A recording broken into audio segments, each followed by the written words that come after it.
Okay. All right. Brilliant, thank you. Welcome everyone. Thank you so much for being here. I'm Silva, head of CS at LearnerShape. I'm one of the co-organizers of the LearnTech Meetup community. Just to give you a quick summary on LearnTech and why we started it, essentially we're focused on having meaningful discussions around reinventing learning for the new normal and really looking to build a community of people whose vision is to improve lifetime learning and learning at work. We've had one event so far. This is our second. We're so pleased with the response so far.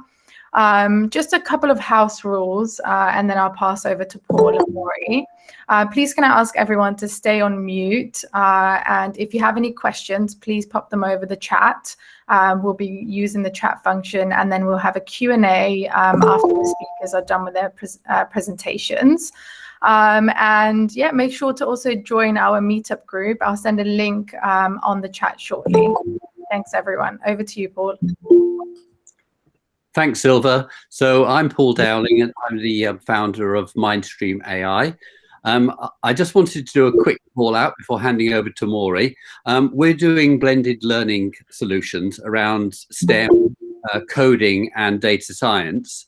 And we're particularly aiming these at disadvantaged communities.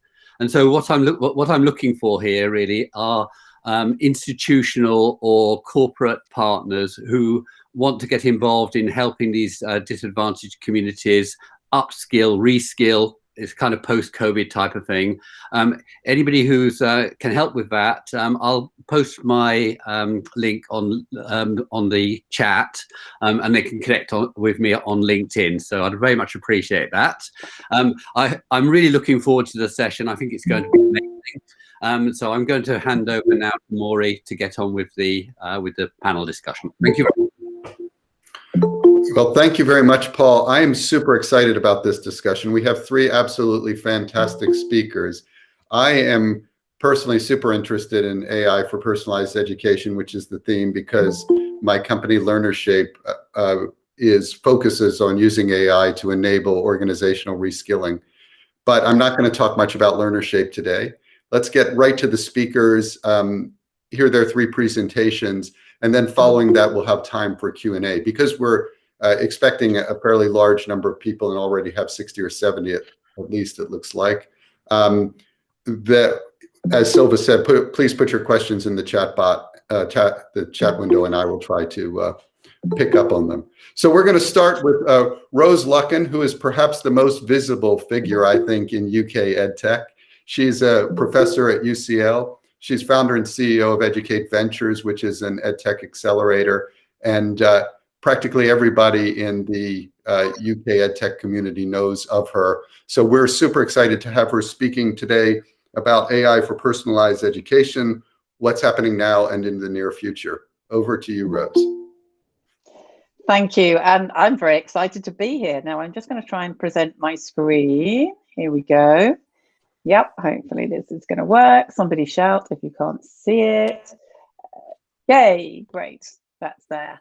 So a little bit about Educate to start off with, because I think that's at the heart of what it is I'm going to talk about. So yes, we are an accelerator. We're a research accelerator. We were born in UCL Knowledge Lab, and we've now spun out as a company, Educate Ventures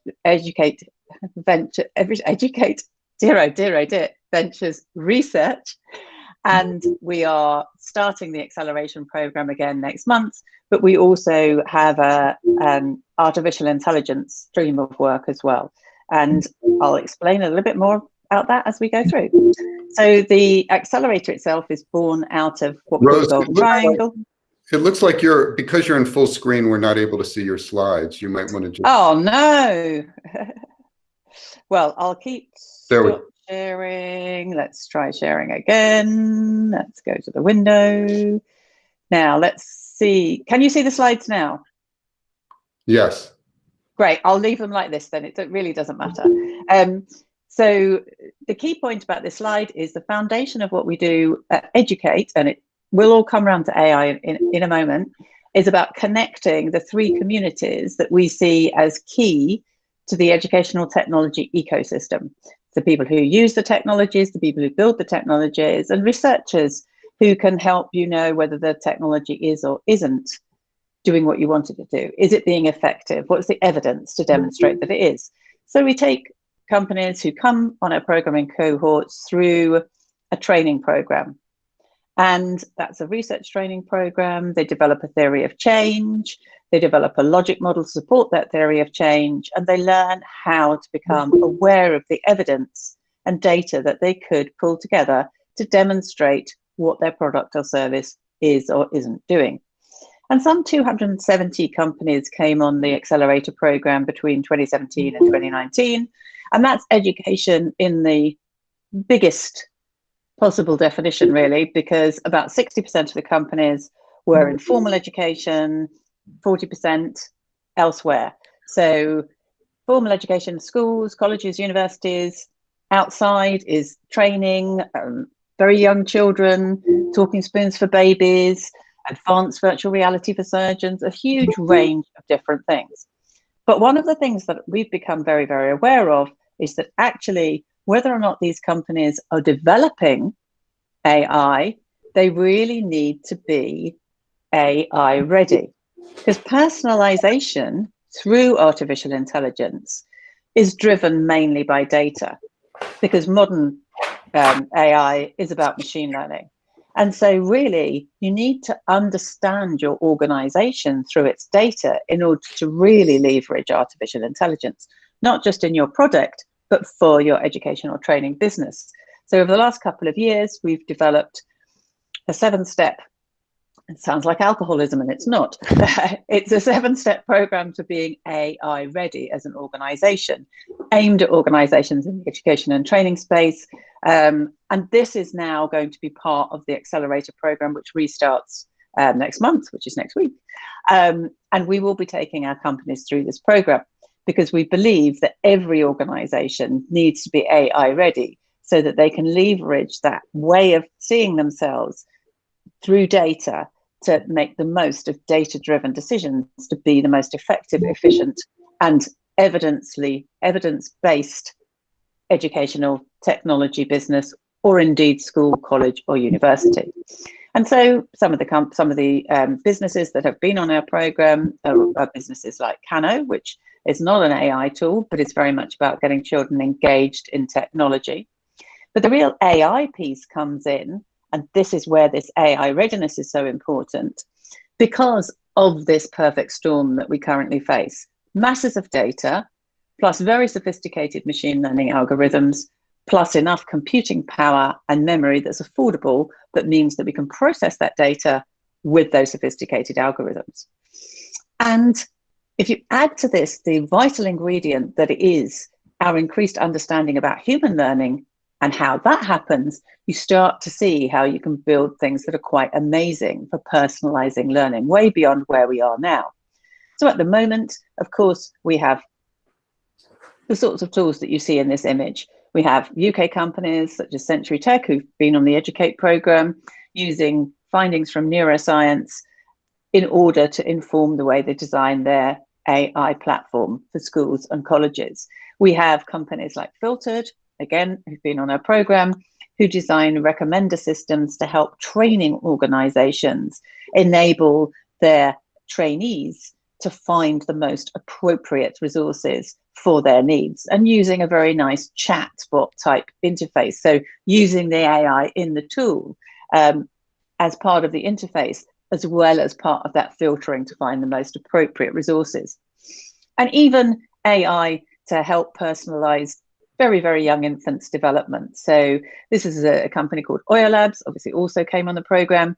That little cloud-shaped monitor sits in a very, very young infant's room, monitors the audio between peers, siblings, infants, the parents, and then through a mobile phone interface sends guidance and advice to the parents about how best to develop their infants' language skills and cognitive development.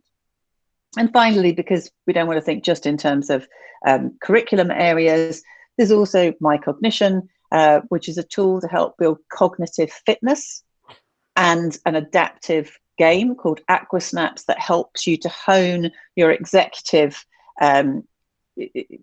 functions, your memory, your attention, your long-term and short-term memory, and your attention. And again, adapting, use a bit of AI in there to try and adapt that game playing to really help you hone your cognitive fitness.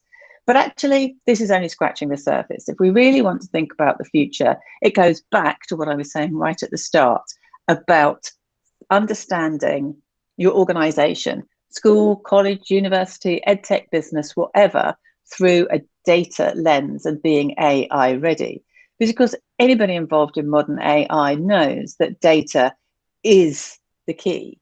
Data is the new oil, as the Financial Times said a couple of years ago. But just like oil, it's crude, it's worthless until you process it.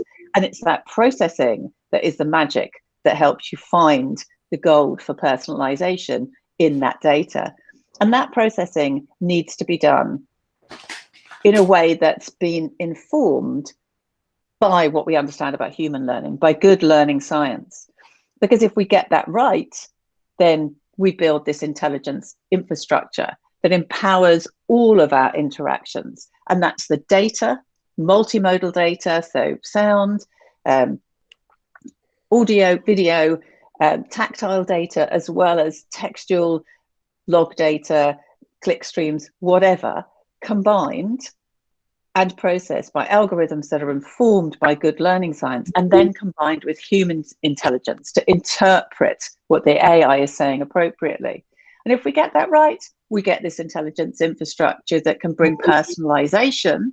So this is the bit about the future, to all of our learning interactions, no matter which particular technology they come through, and even if they're just human interactions, because we understand more about the learner and what they need. And to give you a very brief, in the last couple of minutes, example of what I mean, right back down to the bottom level, here we have a group of students taking part in collaborative problem solving. We can collect masses of data about them, from eye tracking to hand movements, what they're saying, what they're doing, what they're building. And if we could look at learning science literature from psychology, we know that these factors, synchrony, individual accountability, equality, intra-individual variability, have been associated with collaborative problem solving. And what's wonderful is, if we take something like synchrony, it's something that's available in observable data that we can analyze automatically. And when we do that, we can start looking to say, okay, so are all the students looking in the same direction? Are they looking at each other's? Where are their hands? Are they in the same place? Are they looking in the same direction? Are they all over the place? And that means we can build a signifier, a proxy for collaborative problem solving. And imagine dozens of proxies, different proxies, all of which you can pick up from this observable data, all of which are grounded in sound learning science. Then you start to really get something powerful. And just to give you some insights into whether this works or not, if we compare human evaluation of that same group of students, points in time when they're effectively collaborating, with the data from that synchronous, are their eyes and their hands moving synchronously, where the lines meet together is where the data is synchronous, is showing synchrony, and where it says high CPS, low CPS, high CPS, that's the human rating. So you can see that the human rating and the synchrony data map nicely. One little signifier, not the whole story, but that means that we can start building this intelligence infrastructure that empowers everything we do in teaching and learning. And as my time runs out, I come to my final slide, which is just a reminder that we must always think about the ethics when we're thinking about AI, and to tell everybody that the final report, with a nice 2-page practical framework from the Institute for Ethical AI and Education, will be released on the 23rd of March. And please feel free to come and join us and find out what we've been doing. My time is up, Maury, so it's back to you. And hopefully that's been something to stimulate thinking today. Thank you very much for listening. Yeah, absolutely. Fantastic market and technology view, Rose, and totally agree about it being about data. I mean, it's sort of well understood that the three things that have driven the AI revolution forward are data and processing power and software. but data is really what underlies everything, and really useful perspective. Our second speaker, joining us from Valencia, Spain, is Lasse Rouhiainen, who is an internationally best-selling author about AI, and he's spoken in many countries. His books have been translated into many languages. He is an advisory board member at two significant AI companies, ROYBI, which designs AI educational robots for children, and 1 Million Bots, which is a chatbot company. Over to you, Lasse. Thank you so much. Can you confirm that you can see my screen, full screen? Can do. Okay, excellent. So again, thank you for the invitation. I try to go fast. I'm really lucky to be in this webinar, and it's great to talk after Rose Luckin, who I consider as #1 author of this or authority of this topic. So highly recommend to follow everything she has been saying. Let's start. One thing that I have been spending most of my time in the last years has been like researching on how we could use AI better. This was my first book that came out a few years ago, and interestingly, it has been translated to all of these languages that you can see over here, plus 2 other languages and so on. So it has been quite popular. I also talked about AI and education in the Harvard Business Review article that all of you can check. But now I wanted to go to the main point. So when we talk about AI, it's really fascinating. We are all really excited because we see all these examples of amazing AI that Google is doing and Facebook is doing. And then we think about how we can apply that and take that all and apply it to education. So if you see here, this image is actually from a new book that I'm writing right now. And this is showing how companies see AI normally. So they normally see it as something magical that will change their future and let them to predict their sales. And most of them think that it's kind of like an IT system that they apply and everything will go great. However, the reality looks more like this, okay? So if we take any industries right now, most of the companies that start AI projects, most of those will stay as a pilot project that they are just experimenting with, and only 20% will scale up and so on. So I would say for most industries, AI is not easy. It's a simple technology, but it's not always easy to implement. And then we have to think about this educational sector that normally is a sector where technological innovation comes last. Some of the sectors where AI is being applied right now in a fast space include financial sector, telecom sector, and health sector, for example. And education is there with, let's say, oil and gas industries, and it takes time. I'm with the same opinion as everybody that it will be amazing as the more we can apply it. However, I want to give this reality check that we have to be ready and we have to do it correctly. Rose Luckin said that, for example, ethics and transparency is the right way to do it. And that's the only way to do it, I think, for education. So always remember this. And I would say that we already have a lot of examples in the world of how not to do AI applications if we think about how it has been applied in social media and many, many other bad ways. But I also wanted to share something from my own home country, which is Finland.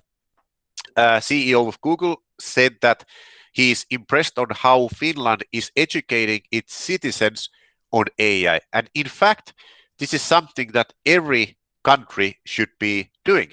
So Finland has had this course. This was published, I think, 3 years back. It's called Elements of AI that everybody can find. And it's interesting that already more than 500,000 people has taken this course. And actually, for me, as a Finnish person, this is interesting to share. But at the same time, I would say that we are still lacking behind because AI and how it's changing everything, its impact will be faster and bigger than we can imagine. So basically, every person in the world should know what it is. It's kind of like the same as coronavirus. You have to know that there's like a vaccine that's recommended to take, and maybe you should wear a mask and avoid talking close with other people. It's as important as that. So my main message is that we should provide more webinars like this and more training for everybody everybody, and this is one example of doing it. However, we need more and more so that people will understand how to do it correctly. So the main goal of Finland is obviously this thing of educating 1% of European citizens, and interestingly, they have done this course already, I think, in 15 different languages, and you can find more from the website and so on. It has been interesting for me to follow up. But basically, what I'm saying is that we need to share two things. Number one is how or what AI is. So this should be in every level, in the primary education, in the university education, and in the corporate education, what it is and how it will change the world. That's the number one thing. And then how we can apply it into education is something that we should take the approach of ethical approach and, let's say, multi-stakeholder approach, where it's not about finding the number one coder of AI, letting him or her do everything, but it's all about having big communities like this to share about how it could be done and how it should be done, and kind of like doing an agile approach where we improve as we go. And at the same time, I would say that we need much more governmental funding. One of the reasons why Finland is a leader in educational initiatives and in education in general is, for example, Finland is spending 3 times more in education than Spain, the country where I live. And if you spend 3 times more and you do it 20 years, you will have a huge impact. So I hope also that now European Union will place, after the COVID, will place more importance on AI, because we really need that. And yeah, so this was about that. And just a quick thing, again, this is other thing that I talk in my work, but there's no affiliation, but there's also a really interesting company from Finland called Head AI, and they have done like AI competency mapping, which means, by the way, there's a lot of words there in Finnish that you probably don't know, but basically this AI is really interesting. It analyzes people's current knowledge, and then from there, it will analyze your knowledge, and it will analyze, or let's say it analyzes your knowledge, and then it analyzes all the available jobs that are on the marketplace.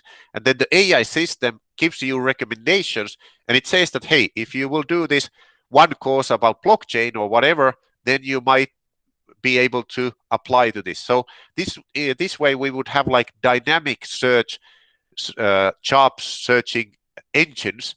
Right now they are really rudimentary, I would say really bad, and most people are kind of like don't find, by doing some simple search, they don't find a job. But in the future, we can have autonomous systems that are helping you to find a job. So those were some of the things I wanted to share.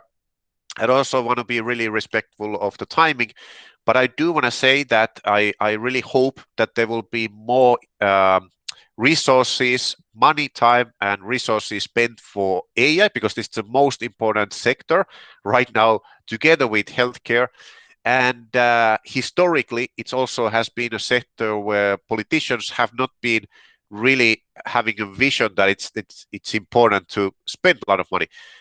Obviously, Finland is one of those countries that have been spending, but I would say still all the countries in European Union need to do a better job at this. And everything is possible. We need to start applying it more and more to the educational sector. So that's all. I want to respect the time, and happy to answer any questions. And now I will give the yes, I will end my presentation, and thank you again for your attention. Well, thank you, Lasse. Excellent presentation. Certainly agree that we need more AI education. You may be preaching to the converted here. This group has to decide how we're going to get the message out broadly and to government on that, and it's very important.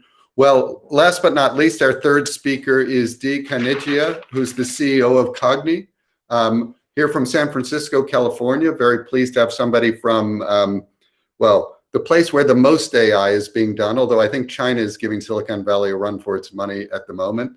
And Cognii makes a variety of AI tools for education across the spectrum from K to 12, higher education, and corporate.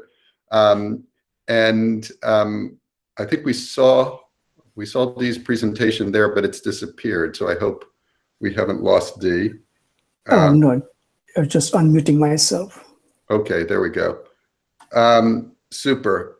And Dee's going to speak about virtual learning assistants. So over to you.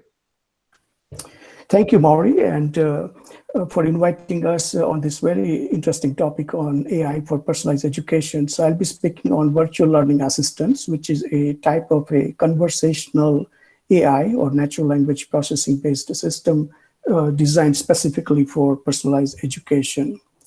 Before I explain what virtual learning assistants are, let me give you a quick introduction to our mission at Cognii, which is to improve the quality and affordability of education with the help of advanced technologies.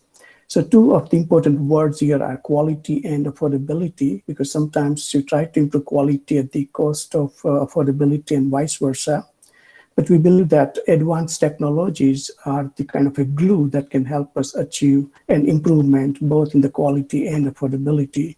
So advanced technologies such as AI and natural language processing.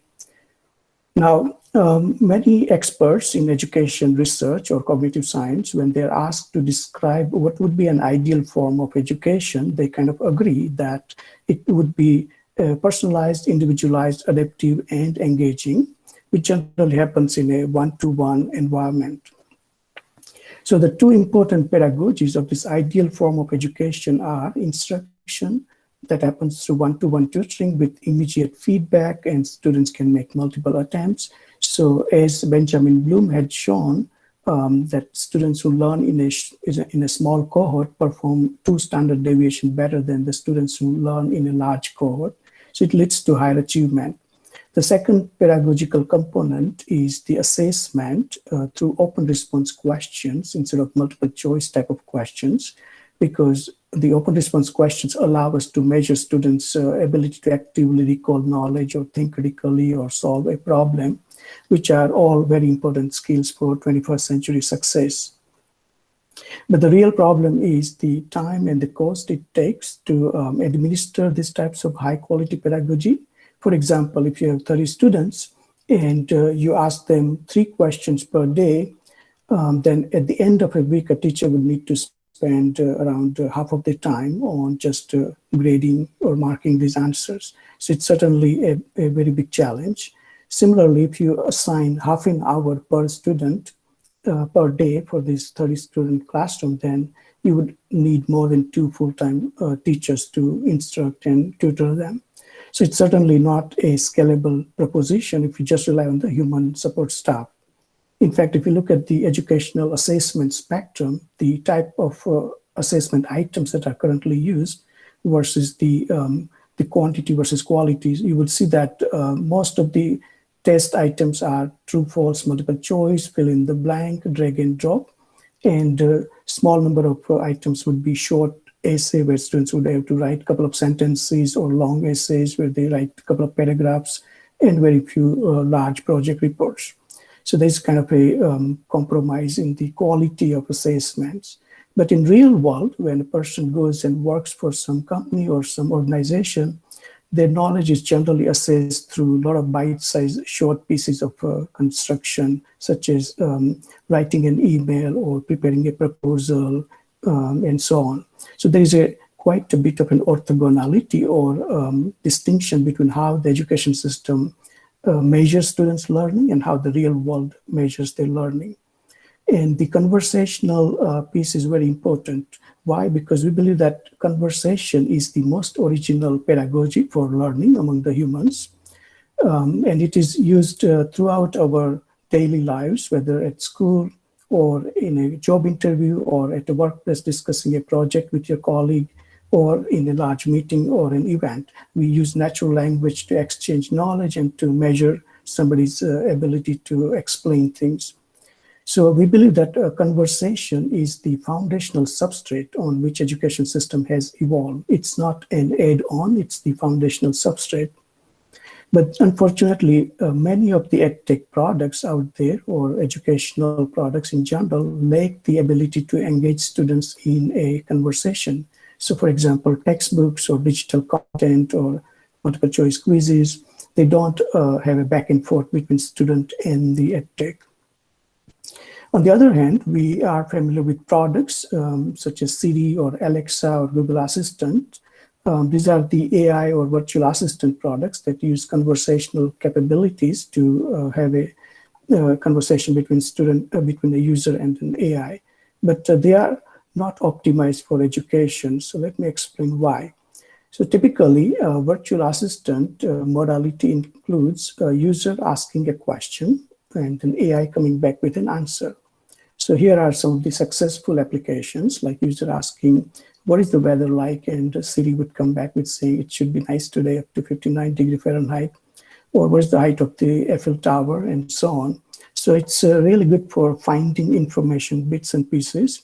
But there are many limitations to these general purpose virtual assistants. For example, if you ask Siri a question, can you ask me a question about science? And it would say, maybe you should do the asking. And if you say, ask me a question about history, it would say, I'm more of the answering type.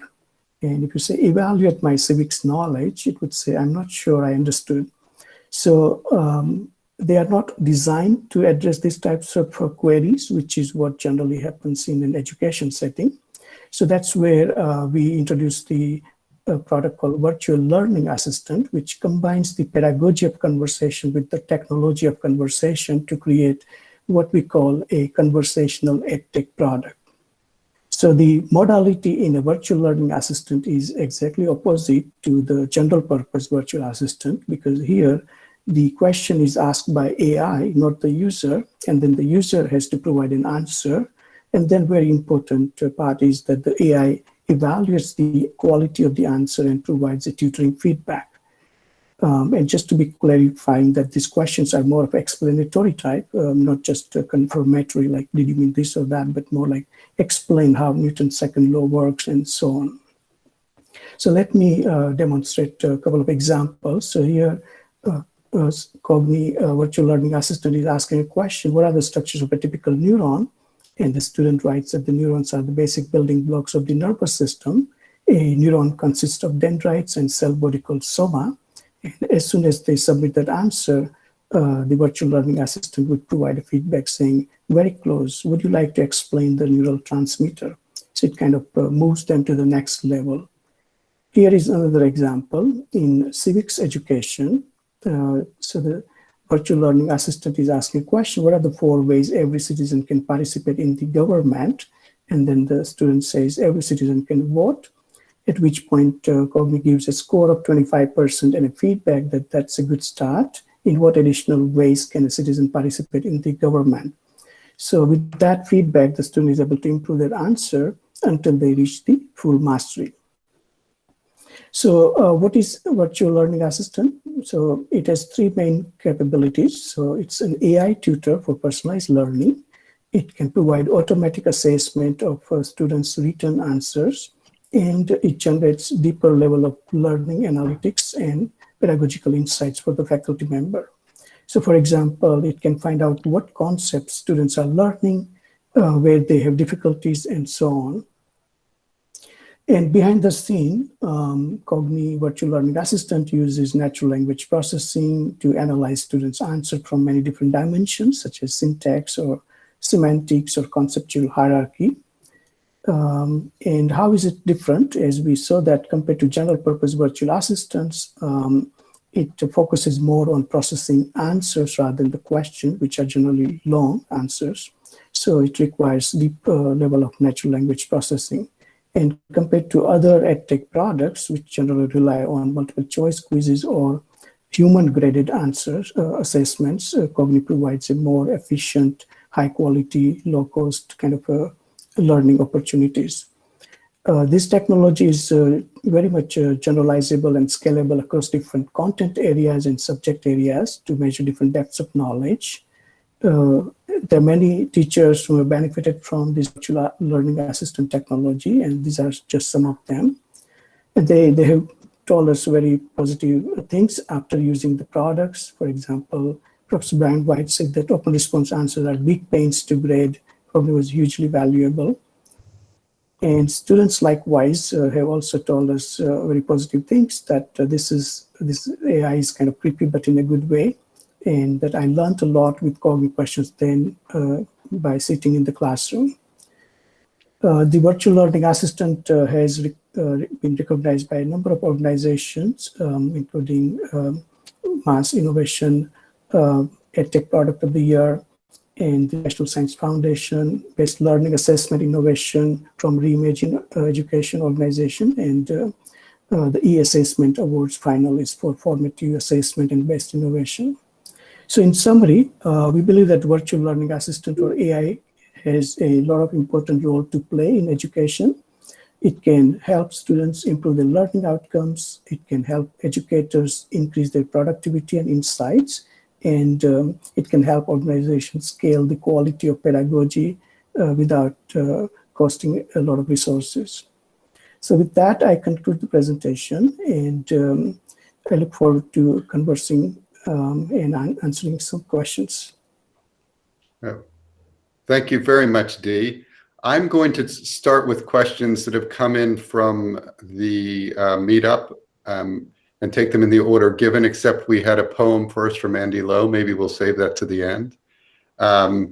But first question, and I think from Mark King, and feel free to jump in, Mark, if you want to add to this, but I think probably for Rose, when should we expect UCAS and university admission to apply these types of tools? Oh, great question, Mark. Yes. Well, actually, not imminently, but I think in places it's perhaps more likely than you might think. Certainly, the Office for Students in the UK has been interestedly watching what's happening in AI. And there are other groups in other parts of the world that have been looking at how to radically change university admission. And so I think we just need to get those two pieces of the puzzle together, because certainly there could be some significant changes.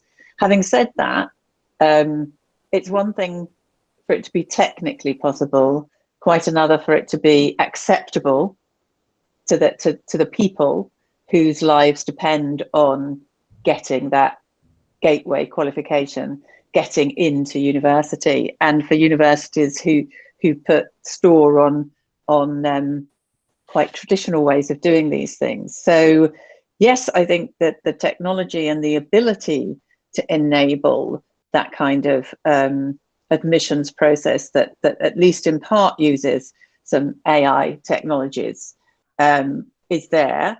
Or it's not there, sorry, it's possible, we know how to do it. However, I think human acceptance is quite a long way off. So yeah, not tomorrow. Okay.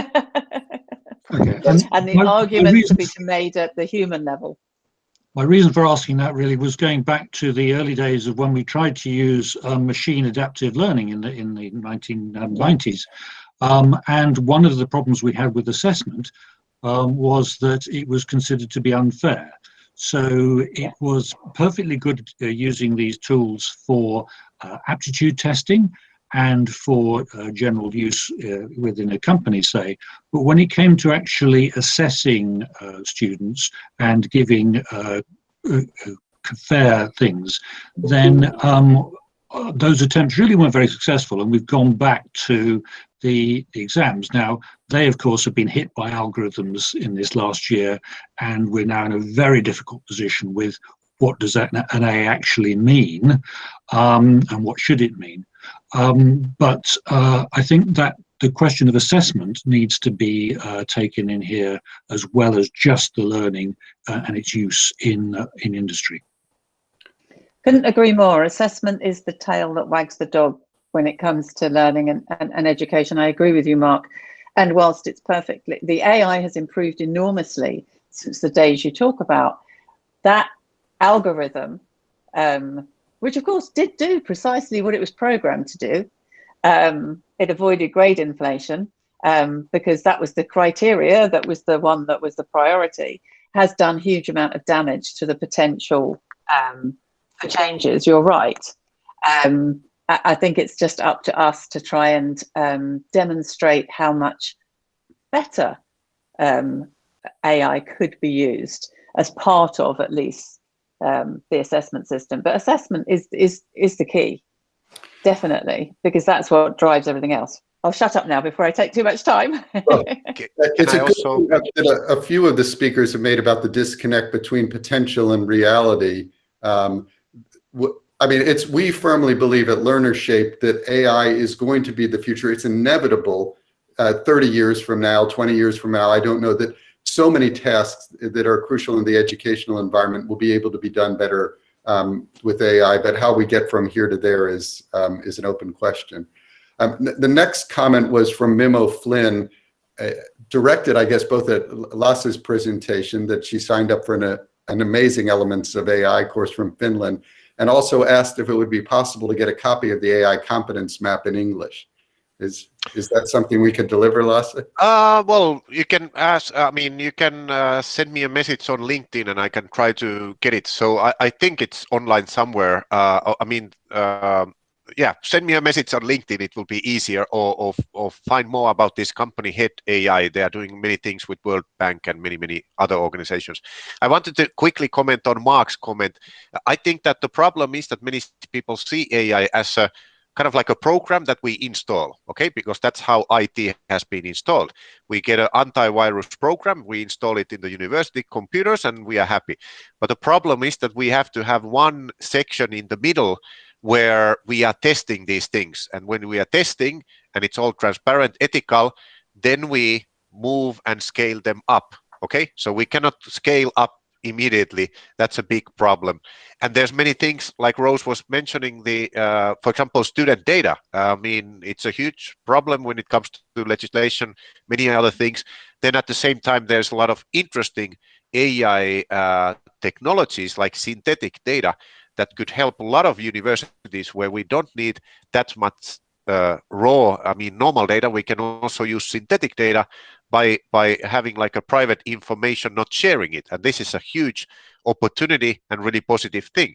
However, if we don't spend enough money to research and development of it, we are not able to use it. And Google and Facebook will use it, and they will make money, and their shareholder value will go up. So that's why we need to quickly do more of this thing in the middle before scaling up. Thanks. So another question from Philip Le. I hope I have the name right. A question for the panel: what is the linkage between the student journey and personalized learning? I think I understand the question. We at LearnerShape think a lot about how you put together a learning pathway. You know, you can recommend a course that's relevant to something, but how you put together a series of resources is a challenging thing. I don't know if the panel has any thoughts on this. Dee, in particular, you were talking about designing learning programs with virtual assistants. Yes, absolutely. I think student journey, whether it is within a course, traversing to different topic or across the different course levels, there is definitely an opportunity for AI to play a role in terms of coalescing all the important information about the student at that level, their mastery on different topics, and then recommending different content or different activities to move them just to the next level. I think there is a theory by Vygotsky on zone of proximal development, which kind of says that you don't ask student too difficult thing or too easy thing. You just ask them just the right level that moves them to the next level. So there is a great opportunity for AI to be used. Thanks. Any comments from the others? We have. I can move on. There's a question from Matthew Emmerich. Are there any books on the subject of individualized education? Actually, I'd like to know if you all know the answer to this. I've been looking at this hard for several years, and I'm not aware of people writing about the EdTech angle, but maybe there is. Lasse, as an author, do you know? Or well, Rose has made a book about AI in education, right? So that would be one place to start. Thank you, Lasse. I guess that's true. Yeah, I have. That's true. And actually, there isn't a lot out there. The books tend to be more. The books that do exist tend to be more academic, which is not necessarily terribly accessible. You know, I made an attempt 3 years ago, and I hope it's more accessible. And actually, I don't think that book, and this is where the next one is going, talks enough about the ed tech industry. It does a bit, but I think we need to do more of that. Well, another area for advancement. James Fleck, who's a professor at Edinburgh University on our advisory board, comments that it's worth checking out the Online Learning Consortium.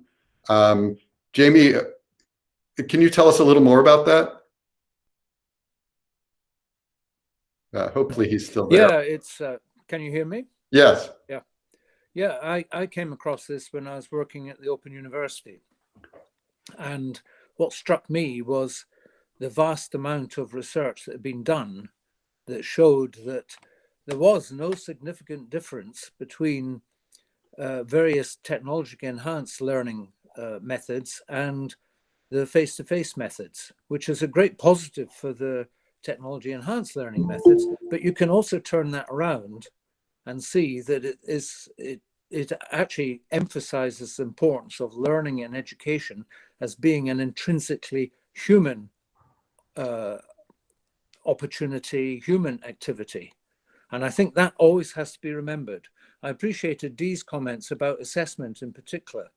I think that the assessment is a really good educational opportunity. Something like, you know, a survey I did, something like 20-25% of a student's efforts are directed towards assessment. They learn more through the assessment, and yet assessment is often just viewed as a way of checking that the learning has been absorbed rather than the means of directing the learning.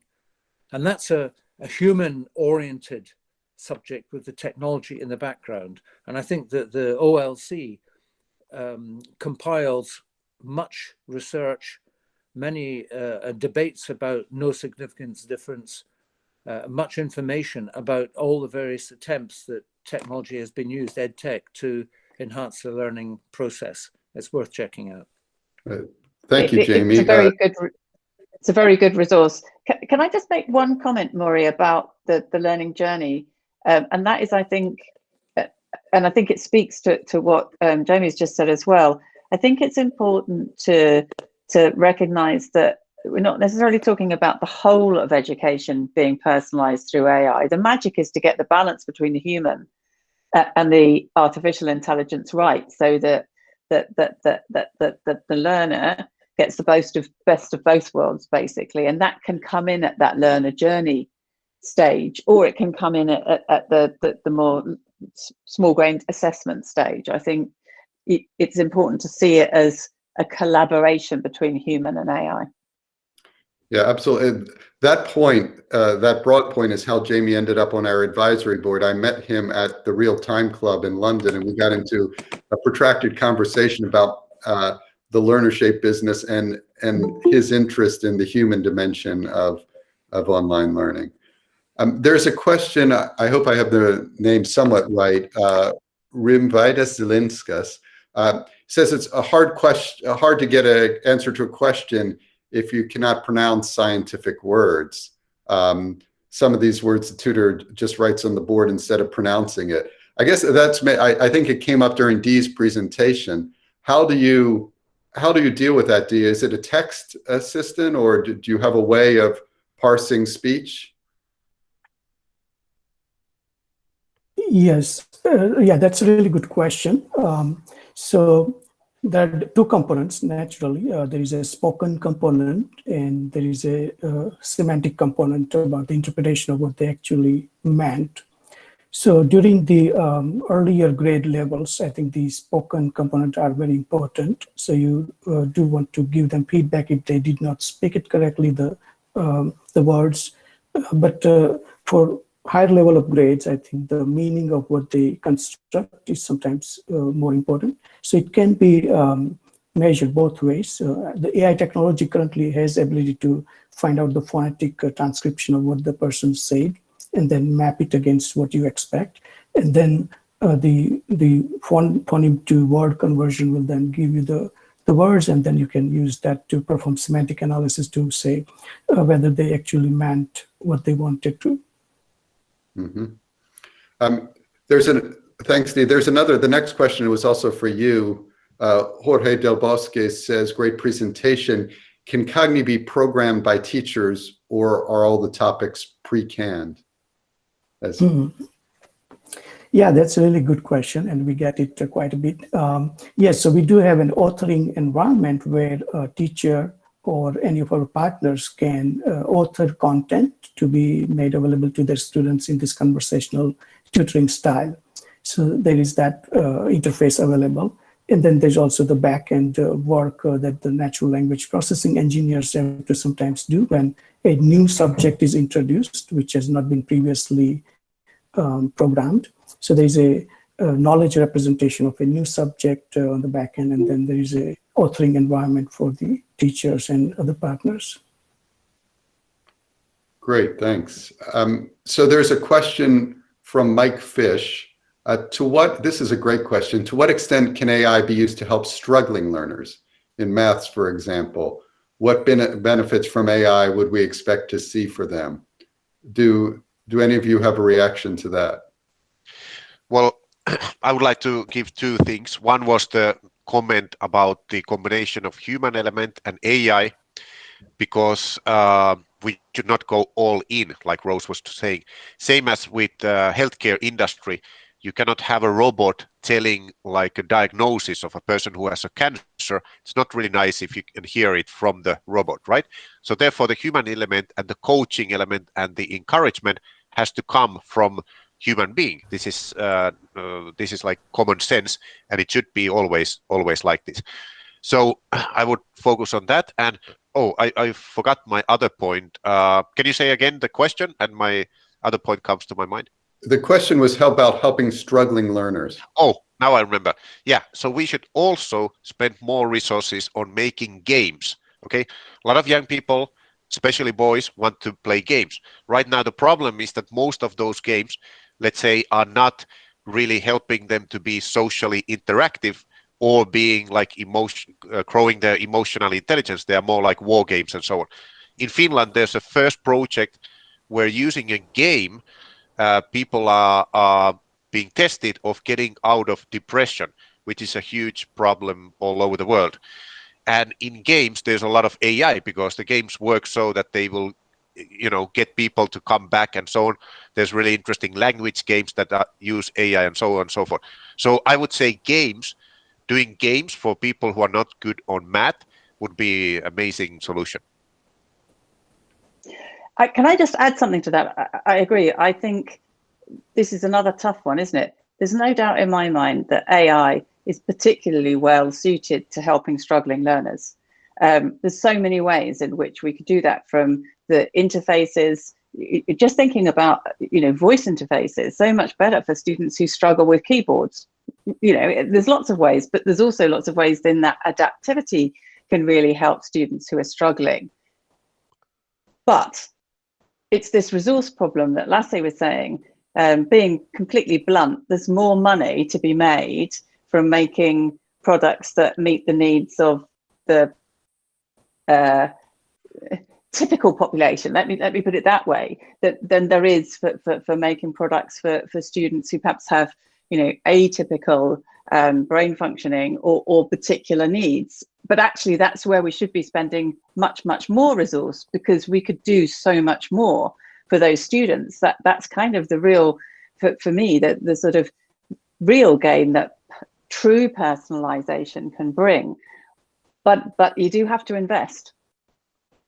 Yes, and there is so many places to invest in this, which is a big part of why we're here. So another question from Mimo Flynn, which I'm going to try to come back to, but a comment from, just because we're running out of time, from Vilius Metelionis. What industry trends do people see in terms of transparency or explainability of AI-driven solutions. An example, AI gives a recommendation, but also explains why it made such a suggestion. This is a huge problem. I'm super interested in the technical aspects of AI, and inherently some of the solutions that are used just aren't explainable, but neither is the human brain explainable. I mean, we don't know why we make decisions. And so there's not necessarily a solution always to this, but explaining the logic at least is an important part of what we're doing. So from the panel, thoughts on this? Yeah, I can. Oh, thank you. Yeah, I can just add briefly that explainability and transparency are becoming very, very important, particularly given the rise of this deep learning neural network models, which are by definition difficult to interpret what's going on in between those layers, and it just takes garbage in and garbage out kind of sense. So those systems are difficult to explain, but then there are also traditional systems, deterministic systems, where there is rules and logics and statistical systems. So those are a little bit better designed to explain what's going on. And not only it helps the end user understand why they receive certain feedback or whatever, but also the system maintainers also to understand how to fix if it made some error. So it's becoming very important, and there are some research going on even in the neural network area to understand what's specifically happening in the middle layers, and so that will lead to better explainability as well. And I wanted to quickly mention there that if we want to apply AI in a university, for example, we should listen to students, what they think about how they would apply it. Most university students now, they really know and they care about their privacy. They understand that privacy is an asset. They don't want to be used as an algorithm that's like secret, like Facebook algorithm. However, they have great ideas on how it can be used. And there's a lot of new trends, like Gartner has been mentioning this year, that there's like privacy enhancing technologies that are great for AI. So I would say there's many opportunities here. We just have to take totally different approach than what is now the mainstream use of AI in the big tech companies. And yeah, I see that's a really positive, but we need to listen and we need to work with students, teachers, faculty, AI experts, everybody together. Thanks. For the last question, I'm going to try to keep us to time. We've got 2 minutes. I'm going to come back to the question from Mimo Flynn, who said great talk, Dee, and asked about how difficult it is to train AI in terms of the amount of data that you need. This kind of gets back to Rose's initial point that this is all about the data. Do we think we have sufficient data out there? I would assume the answer is yes, there is lots of data out there, but is it organized enough? Do we have the data sets like in, that ImageNet catalyzed the growth of image recognition? Do we have the right data sets in education? Yeah, that's a great question. And the answer is no, because in education, there's so much content, so many subject areas, so many grade levels, and each one has its own intricacies, and there is no properly annotated data set. But yeah, there are different approaches that can be taken to design an AI to work even with a small amount of training set. If you constrain the problem properly, that's what we do at Cognii, to try to design an AI where we provide specific nuanced feedback to the student on a particular concept. And so that helps us use very few. There is a concept of zero-shot learning or one-shot learning in the AI, so that you learn from one example how to generalize to many different cases. So you don't need to need a large amount of training samples. But yes, education industry does need better quality data sets.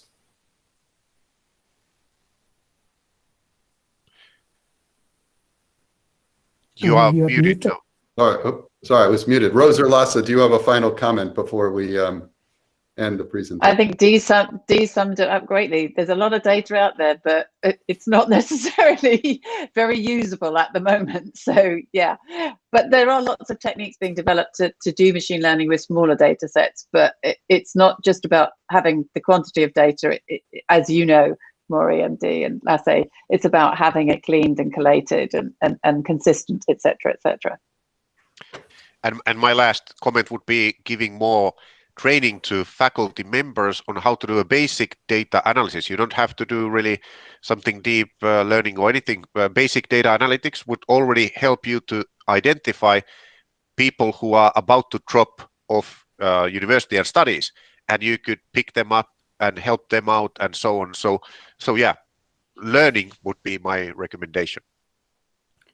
All right, well, thank you, Rose. Thank you, Lasse. Thank you, Dee, for a fantastic panel. The only problem I see with this panel is going to be hard for us to put together a better panel for the next LearnTech meetup, but we will try. If you want to follow the LearnTech meetup, we're on meetup.com. You can join us there and you'll get messages about it, or you can also sign up for the LearnerShape newsletter on our website, www.learnershape.com, and we'll let you know about it.